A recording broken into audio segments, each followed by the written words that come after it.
नमस्कार बच्चों, आज हम लोग बात करेंगे नीट पीजी के विषय में। जैसा कि आपको पता है कि नीट पीजी का जो एंट्रेंस एग्ज़ाम होता है वो हमेशा विवादों में घिरता जा रहा है।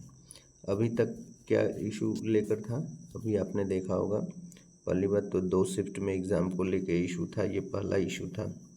दूसरा इशू ये है कि आंसर की को लेकर, ठीक है, आंसर की को अब तीसरा इशू जनरेट हो रहा है, यानी तीसरा विवाद का मुद्दा जो है वो क्वेश्चन के पैटर्न को लेकर, यानी जो क्वेश्चन आस्क मतलब पूछा जा रहा है उसमें इनकन्सिस्टेंसी है, ठीक है।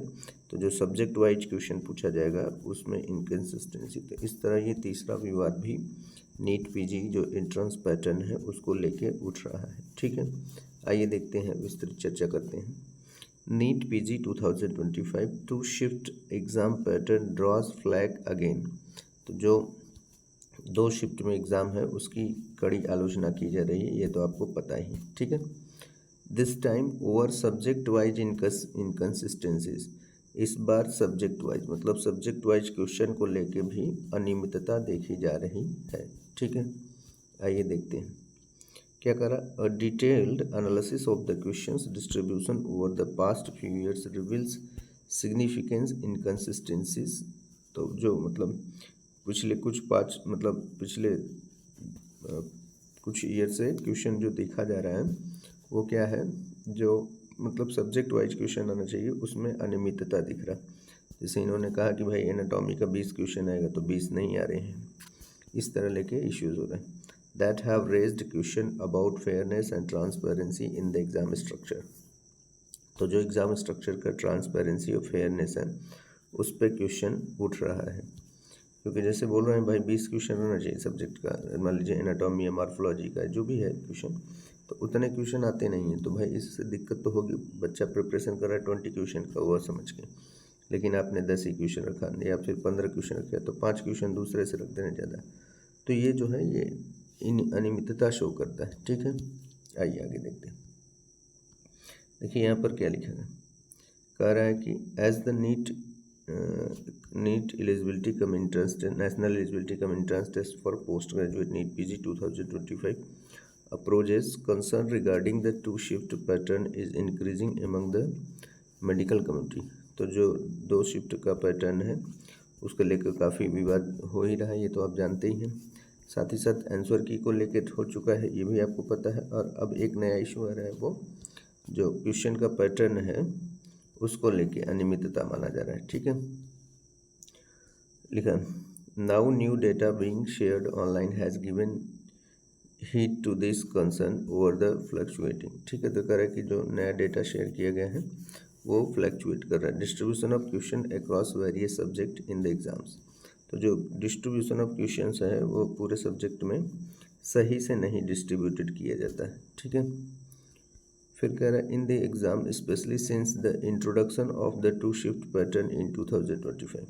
तो जो 2 शिफ्ट पैटर्न है वो तो मेन टारगेट है, बाकी ये सभी इश्यूज छोटे छोटे माने जा रहे हैं, ठीक है। The data being shared on the social media platform x shows considerable variation in the number of questions for subject like anatomy, physiology, biochemistry and pathology over the last few years. तो कह रहे हैं कि भाई ये जो subject है इसमें क्वेश्चन वेरी करता है। जैसे जितना नंबर रहना चाहिए इसके नंबर कांस्टेंट नहीं रहते हैं, हमेशा कुछ ना कुछ क्वेश्चन इसका वेरी करते रहते हैं, ठीक है। इसी को लेके इस पर चर्चा किया गया।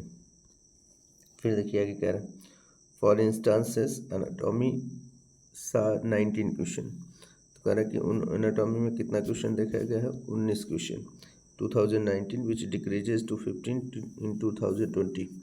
तो कह रहा है कि तो 2019 में कितने क्वेश्चन थे जो एनाटॉमी के थे, वो 19 थे, लेकिन 2020 में सीधे सीधे 15 हो जाते हैं, तो 4 क्वेश्चन गैप कर दिए जाते हैं। The number then fluctuated between 17 and 19 in the subsequently years. तो कह रहा है कि 17 से लेकर 19 संख्या में हमेशा घटते रहते हैं, मतलब फ्लक्चुएट करते रहते हैं। Similarly physiology began with 19 question in 2019। तो कह रहा है कि 2019 में फिजियोलॉजी से 19 प्रश्न आए थे, but dropped to 15 2020 before returning to 17 and 19 question in the following years. तो कह रहा है कि आगे चल के 15 क्वेश्चन आ जाते हैं 20 में, फिर उसके बाद 17, फिर 19, ऐसे ऐसे करके फ्लक्चुएशन चलता रहता है। बायोकेमिस्ट्री का देख लीजिए, which has 15 question in 2019 saw decrease to 12 in 2020। Biochemistry का जो क्वेश्चन था आपका 2019 में 15 क्वेश्चन थे, लेकिन 2020 में 12 क्वेश्चन हो गए, followed by the return to the 15 2021। फिर उसके बाद 2021 में 15 क्वेश्चन आ जाते हैं। However the subject dropped again to 14 in 2023। तो कह रहा है कि 2023 में सब्जेक्ट में और भी चीज़ें ड्रॉप्ड हो गई। And schedule for 15 question in both shift for NEET PG 2024। तो कह रहे कि मतलब ये जो सब्जेक्ट का है फिक्स नहीं रहता है, क्वेश्चन का थोड़ा बहुत वेरिएशन होता रहता है। इसको भी लेके यहाँ पर चर्चा किया गया है। मेन तो है 2 शिफ्ट को लेके। However, while the National Board of Examination in Medical Sciences maintains that normalization ensure parity across shifts, aspirants argue that the pattern of questions often differs not just in difficulty but in the quantity as well। तो कह रहे कि भाई अब जैसे क्या होता है कि क्वेश्चन का लेवल ही नहीं डिफर करता है। जैसे 2 शिफ्ट में होता है तो क्वेश्चन का जो क्वेश्चंस भी पूछे जाते हैं पैटर्न, जैसे मान लीजिए उन्होंने बायोकेमिस्ट्री का पहले शिफ्ट में 15 क्वेश्चन पूछ दिया, दूसरे शिफ्ट में 20 क्वेश्चन पूछ दिया, तो दूसरे शिफ्ट वाले को थोड़ा डिफिकल्टी फेस करना पड़ेगा। तो इस तरह भी ऑटोमेटिक ये चेंजेस देखने को मिलते हैं। ठीक है। The recently circulated data for the NEET PG 2025 clearly show variation in the question distribution between shift 1 and shift 2। तो 2024 का एंट्रेंस हुआ था, उसमें शिफ्ट 1 और शिफ्ट 2 में जो ये डिस्ट्रीब्यूशन ऑफ क्वेश्चन पेपर था वो काफ़ी वेरी किया था। Students argue that such inconsistencies could impact their overall performance, leading to the calls for more stable and transparent। तो कह रहे कि भाई ये जो क्वेश्चन का डिस्ट्रीब्यूशन था ये दोनों शिफ्ट में अलग अलग तरीके से आता, इससे बच्चों को डिफ़िकल्टी फेस करना पड़ा था। ठीक है। तो ये कह रहा है कि